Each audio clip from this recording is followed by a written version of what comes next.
Olá, pessoal. Eu me chamo Lisandra e o título do meu projeto é Predição de Demanda de Energia para um Curto Prazo de um Sistema Fotovoltaico de Mini Geração instalado no campus das Auroras, na Unilab.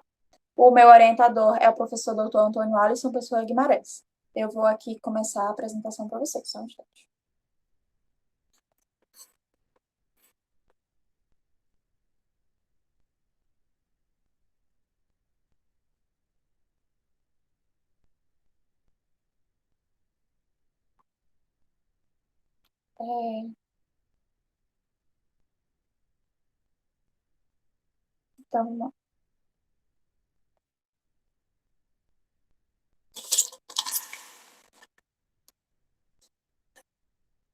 É, então, para a gente começar a falar sobre o meu projeto, em si é importante falar sobre um pouco da origem da usina fotovoltaica no campus das Auroras, na Unilab, né?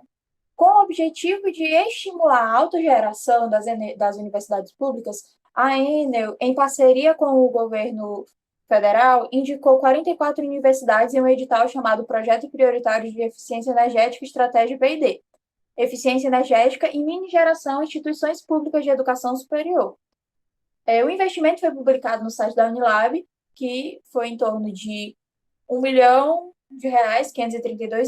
532.517,17. A partir desse investimento, foi possível realizar esse projeto para analisar a eficiência energética da mini geração a partir da predição da demanda de energia. Mas antes de falar mais sobre isso, sobre a previsão de demanda de energia, é importante explicar alguns conceitos iniciais. Neurônio biológico e neurônio artificial. Então, como é que funciona um neurônio? Os neurônios são unidades de processamento que, por conexões sinápticas, eles se conectam uns aos outros. E, a partir da sua estrutura, é possível montar um processo cognitivo que, como, por exemplo, nós temos o nosso raciocínio. Aqui, vocês têm um modelo de um neurônio biológico. Vocês estão visualizando o modelo de um neurônio biológico. Aqui tem os dendritos, que a partir dos dendritos é possível receber os sinais de outros neurônios, e após isso, essa informação ela é enviada até a bainha de mielina, onde vai ocorrer uma maior variabilidade aos dados ao longo do axônio, direcionando a sua saída. Os neurônios, eles podem ter sentido positivo, chamado de feed-forward, ou negativo, chamado de feedback. A partir disso, quando vários neurônios se ligam e se estabelecem como estrutura, isso pode constituir uma rede neural que nós veremos mais à frente. Parecido com o neurônio biológico, o neurônio artificial possui entradas e pesos para cada sua entrada. Ao adicionar os dados de entrada dentro do núcleo, o neurônio calcula a variabilidade e começa a estabelecer respostas sobre a questão obtida. Relacionando com o nosso projeto, ele funciona mais ou menos assim. Aqui vocês podem visualizar as entradas, né, os dados que representam a entrada na rede, que é o X1, o X2 e o XN. No caso, os dados da geração da usina coletados no sistema de monitoramento. Dentro do núcleo, aqui na junção somadora, os pesos são multiplicados aos dados de entrada. Os pesos W1, W2, WM, eles são multiplicados com os dados de entrada. É necessário adicionar um limiar de ativação, que também é chamado de bias, que a partir da combinação linear deles dois, possa gerar um valor em direção à saída do neurônio. Os valores são enviados à função de ativação, que limita os valores a serem assumidos até concluírem os valores finais enviados para a saída Y. Resumindo, os neurônios neurais artificiais, eles apresentam valores de entrada, multiplicam cada entrada pelo seu peso sináptico e aplicam a função de ativação apropriada quando se tem a saída limitada do neurônio. Para iniciarmos o nosso projeto, o primeiro passo é escolher uma rede neural aplicada ao que nós desejamos, prever uma demanda de energia. Então, de um modo geral, é necessário explicar o que é uma RNA, o que é uma rede neural artificial. Uma RNA, ela é uma estrutura de armazenagem de processamento de informações composta por um número de dados processados que determinam a força de interação entre os dados de processamento. De um modo geral, uma rede neural ela é projetada a partir da definição do tipo de um neurônio, definição da arquitetura da rede e definição do algoritmo de treinamento de aprendizagem. Mas o que é esse processo de aprendizagem, né? A RNA, ela irá aprender, ou seja, ela vai adaptar os seus pesos sinápticos a partir do mecanismo informado no limiar de ativação. Por que isso é importante? Por exemplo, quando nós temos o objetivo que a RNA ela precisa responder uma resposta de sim ou não, e desejamos que ela responda sim, e ela responde não, quer dizer que alguma coisa não está funcionando bem. Então, o que é preciso fazer? Ela precisa adaptar os seus pesos para que a resposta seja a desejada. É mais ou menos esse o procedimento. Voltando ao nosso modelo. No projeto atual, a gente utiliza uma RNA do tipo feed-forward multicamadas, com estruturas de modelo não linear e autorregressiva, com algoritmo de inteligência artificial supervisionado backpropagation. O que isso quer dizer? A nossa RNA, ela possui mais de uma camada intermediária, o que aumenta a capacidade dela de processamento. Ela envolve a retropropagação do erro entre a saída da rede e a saída desejada informada, e é o modelo ideal para a previsão de acordo com os nossos estudos. É preciso utilizar um normalizador. O que seria esse normalizador? Dentro dos dados recebidos para a rede, às vezes há valores muito altos e às vezes valores muito baixos. Isso pode atrapalhar no julgamento e funcionabilidade da RNA.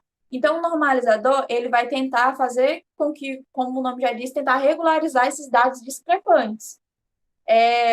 O que acontece? Esse X, ele representa os dados de entrada da RNA e o X normalizado são esses dados normalizados.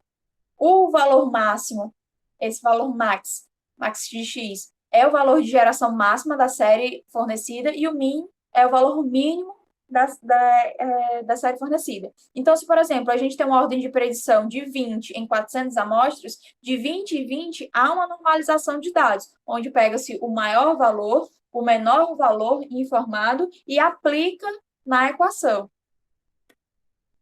Esse é o primeiro passo, escolher a RNA que nós iremos utilizar. Depois disso, passamos para a coleta de dados. Nós coletamos os dados a partir do site de monitoramento da Unilab, que é disponível gratuitamente, qualquer pessoa pode ter acesso. Nesse momento, a gente percebe o primeiro problema, já que não tem informações de todos os dados de geração sequenciados. Então, houve falhas de alguns dias ou de alguns meses, que isso prejudica a RNA depois. Para resolver essa questão, a gente utiliza o data mining, onde buscamos soluções para simular os dados faltosos, visto que a ausência deles pode prejudicar a previsão, não deixa a previsão confiável. Procuramos informações sazonais sobre os períodos de chuva, seca e nebulosidade da cidade de Redenção, e a partir disso fizemos uma análise de 3 meses similares para o mês faltoso, e posteriormente executar a média diária para preenchermos esses dias. Essa foi a fase de pré-processamento. Depois construímos a RNA nos parâmetros anteriormente explicados e, finalmente, a gente chega na fase de treinamento, onde configuramos a ordem do preditor, no caso, os primeiros números que vão para a fase de treinamento. Nós coletamos 587 dados e 499 foram para análise. É importante entender que nem todos esses dados vão para o treinamento, porque é preciso utilizar o normalizador para regularizar esses dados discrepantes e não prejudicar o rendimento da RNA.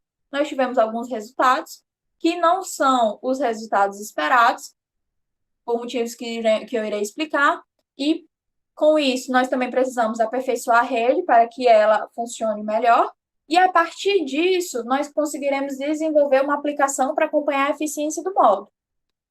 Esses foram alguns parâmetros, que foi a ordem do preditor 90, utilizamos uma camada oculta e nós prevemos 20 dias à frente, e utilizamos 7 neurônios na camada oculta.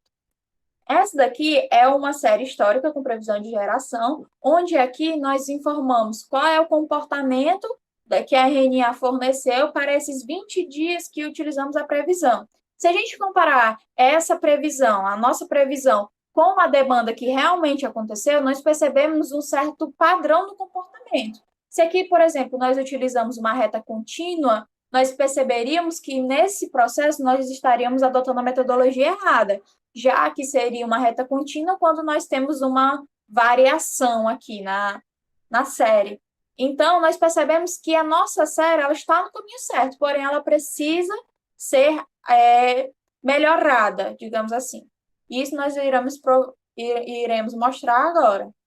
Aqui é a fase de teste. Aqui nós podemos perceber a demanda real e a simulada. Nós percebemos que em alguns pontos aqui, ó, percebemos que a demanda real ela está próxima da simulada, o que é bom. Só que se a gente olhar no contexto geral, em muitos pontos há algumas discrepâncias, outras bem perceptíveis. E isso não é bom. Então, quer dizer que a nossa RNA ela está no caminho, mas ela ainda precisa melhorar bastante. E está faltando dados para isso, porque quanto mais dados, mais confiança a RNA ela pode ter.